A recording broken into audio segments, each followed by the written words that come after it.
Why do I DJ? A friend of mine brought me to my very first electronic music party where I saw this guy who had a record collection.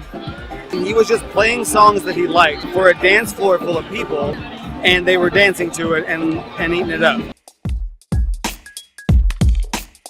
You hear a song that really hits you, and you're like, oh man, come listen to this. Because when a song hits you, you have to let your friends check it out. And the DJ is getting to do that for a bunch of strangers out of a sweet-ass sound system. Be like, check out this song that I found. You can only hear it right now. Now dance.